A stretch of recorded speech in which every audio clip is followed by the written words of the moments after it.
Konstitusiya Məhkəməsinin səlahiyyətlərini öyrənmək üçün birinci növbədə biz yadımıza salaq Konstitusiyanın 148-ci maddəsini. 148-ci maddə qanunverici sistemimizin əsasını təşkil edən normativ hüquqi aktlardır. Və onun bu arzunu öyrənmək lazım. Konstitusiya, referenduma qəbul olmuş aktlar, qanun, fərman, imkan qərarı və mərkəzi icra orqanının normativ aktları. Və burada bir şey diqqətə almaq lazımdır ki, qanunu Milli Məclis qəbul edir də, normativ hüquqi akt kimi. Amma Milli Məclis eyni zamanda həm də qərarları var. Və yaxud da prezident fərman qəbul etməklə bərabər həm də sərəncam qəbul edir. Ya da ki, Nazirlər Kabineti qərar qəbul etməklə bərabər həm də sərəncam qəbul edir. Və bu axırıncıdakı mərkəzi icra orqanlarının normativ hüquqi aktlarıdır. Və Konstitusiya Məhkəməsinin səlahiyyətlərinə gəldikdə, Konstitusiya Məhkəməsinin bir çox məsələləri sorğu əsasında və yaxud da bəzi hallarda müraciət əsasında həll edir. Sorğu əsasında Konstitusiya Məhkəməsinə hansı subyektlər sorğu verə bilər? Əsas 7 subyektlərə sorğu verənlər, bunları baş hərflərlə NOPAFAM kimi yadda saxlamaq olar. NOPAFAM nə deməkdir? Nazirlər Kabineti, Ombudsman, Prezident, Ali Məhkəmə, sonra prokurorluq, Ali Məclis, təbii ki, Naxçıvan Ali Məclisi, bizdə Ali Məclis yoxdur və bir də Milli Məclis. Bunların sorğusu ilə Konstitusiya Məhkəməsi burada verilmiş qanunverici aktlarının hər birinin aşağıdakıların yuxarıdakılara uyğunluğunu yoxlayır. Siz bu sıralamanı əzbərlə öyrənəcəksiniz, amma bir dənə buradakı referendumla qəbul olmuş aktlar istisnadır. Yəni burada uyğunluğu yoxlanma məsələsində referendum aktlarını əzbərləməyinizə ehtiyac yoxdur. Və nəyin uyğunluğunu yoxlayır? Məsəl üçün, baxın, heç bunları əzbərləyəndən sonra onlar vacib deyil orada, yəni sizin üçün çətinlik yaratsında. Bax, qanun Konstitusiyadan aşağıda yerləşir də. Deməli, qanunların Konstitusiya uyğunluğunu yoxlayır.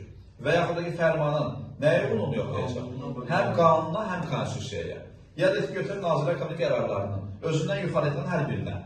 Amma bir şey yadda saxlayaq ki, bu mötərizlərin içində verilən sərəncam qərar anlayışları ki var, onları sən nəyinsə ona uyğunluğunu yoxlamırsan. Məsəl üçün, MK-nın qərarının sən fərmana uyğunluğunu yoxlayırsan, amma sərəncamla uyğunlaşdırırlar heç nəyi.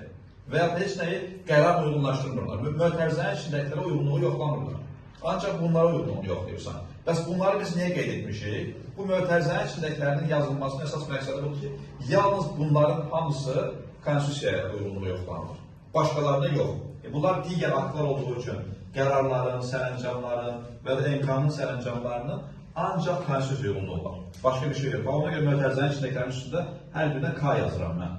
K, buna da K yazar, buna da K yazar. Yəni bu üç dənəsinin ancaq Konstitusiyaya uyğunluğudur.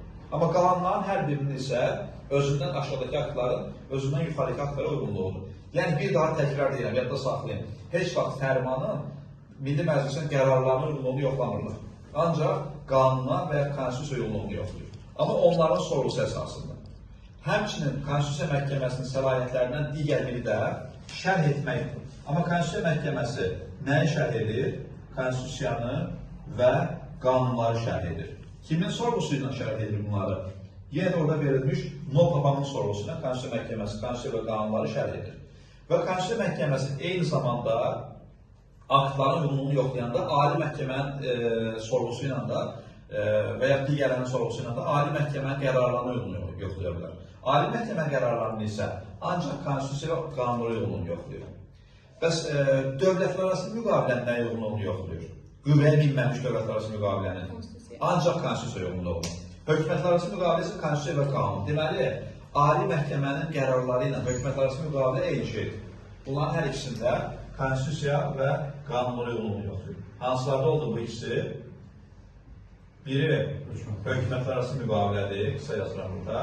Bir də Ali Məhkəmənin qərarlarıdır. Bu iki dənə məsələnin Konstitusiya və qanunlara uyğunluğunu yoxlayır Ali Məhkəmə.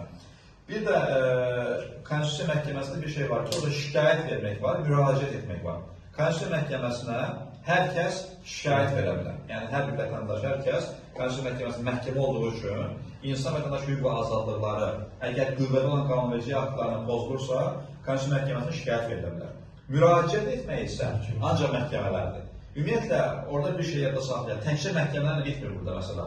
Konstitusiya Məhkəməsinə 3 dənə müraciət edə bilər. Bu mığlardan hansılardır? Yazıram bura müraciət məsələsini. Bu müraciət. Birinci məhkəmələrdir. Bunu böyük yazaq, tez yadırlasın. Məhkəmələr. İkinci Milli Məclis müraciət edə bilər. Milli Məclis sizcə Konstitusiya Məhkəməsinə niyə müraciət edir? Əvvəllər yadınıza salın. Prezidentin vəzifədən getməsindən bağlı. səhhətinə görə vəzifələrini icra etmə qabiliyyətini tamamilə itirəndə aydınlaşdırması məqsədinə Konstitusiya Məhkəməsinə müraciət edir Milli Məclis. Və üçüncü bu nədir? Bu Mərkəzi Seçki Komissiyasının əslində, amma bu konstitusiyada MSK olaraq qeyd olunmuyor. Bu gedib orada seçkilərin keçirilməsini təmin edən orqan. O da hansı halda edir? Müharibə vəziyyətində, hərbi vəziyyət rejimində prezidentin və yaxud da Milli Məclisin səlahiyyət müddətinin hərbi əməliyyatların sonuna qədər uzadılması. O zaman MSK, yəni seçkinin keçirilməsini təmin edən orqan müraciətinə əsasən Konstitusiya Məhkəməsi qərar qəbul edir ki, onun səlahiyyət müddətləri hərbi əməliyyatların sonuna kimi uzadılsın. Amma bunların müraciəti ilə, deməli 3 dənə Konstitusiya Məhkəməsinə müraciət edə bilər. Və bunun adını dediyim kimi orada MSK görməsəniz şoka düşməyin, bu olacaq orada seçkinin keçirilməsini təmin edən dövlət orqanının müraciətinə əsasən. Bir də Konstitusiya Məhkəməsində 6-cı bənddə qüvvədən düşmək söhbəti var. Hansılar Konstitusiya Məhkəməsində qərarında göstərilən müddətdə qüvvədən düşür. Ox işarəsini aşağı yazıram ki, bu qüvvədən düşməni bildirir. Qüvvədən düşənlər nələrdir? Birincisi qanunlardır, qanunlar. İkincisi digər aktlardır, digər aktlar. Sonra ayrı-ayrı müddəaları, saydıqlarımızın ayrı-ayrı müddəalarından söhbət edir. Ayrı-ayrı müddəalar və bir də hökumətlər arası müqavilələr. Hökumətlər arası müqavilələr. Bunlar Konstitusiya Məhkəməsinin qərarında 4 dənəsi, hətta 4 dənə yox, bu indi ayrı müddəalar ikisinə də aid edir. Konstitusiya Məhkəməsinin qərarında göstərilən müddətdə qüvvədən düşür. Məsələn, sual düşsə ki, tutaq ki, qanunlar hansı müddətdə qüvvədən düşəcək? Konstitusiya Məhkəməsinin qərarında göstərilən müddətdə qüvvədən düşür. Və yaxud da ki, digər aktlar, onların ayrı müddəaları eyni şeydir, hökumət arası müqavilələr eyni şeydir. Dövlətlər arası müqaviləsi qüvvəyə minmir. Bax, bunun da bir gözəl açıqlaması var. Niyə qüvvəyə minmir?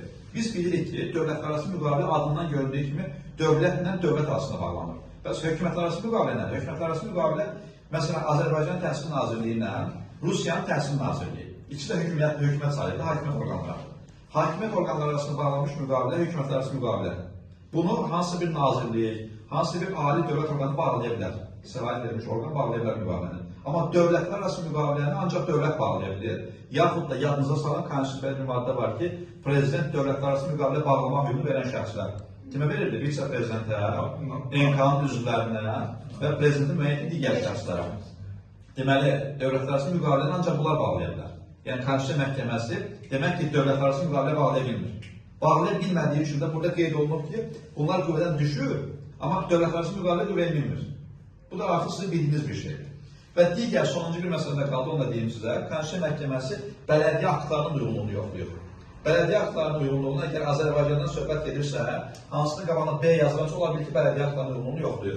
Konstitusiya uyğunluğunu yoxlayır bələdiyyə aktlarının, qanunlara uyğunluğunu yoxlayır, fərmanlara və MK-nın qərarlarına. Bunlar 4-də B-dir, bələdiyyələrdir. Bələdiyyə aktlarının bu 4 dənəsinə. Amma gedək indi Naxçıvana. Naxçıvanın bələdiyyə aktları isə Naxçıvanda da konstitusiya var, Naxçıvanda da qanun var, Naxçıvanda Nazirlər Kabineti var. Amma Naxçıvanda prezident var, yoxdur. Ona görə Naxçıvanda prezidentin fərmanlarına uyğunluğunu yoxlamır.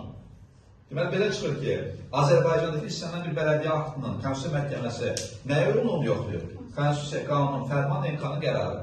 Bəs Naxçıvandakı bələdiyyə aktlarının bunlarla bərabər həm də bunların Naxçıvan versiyası. Naxçıvan versiyası, konstitusiya var Naxçıvanda?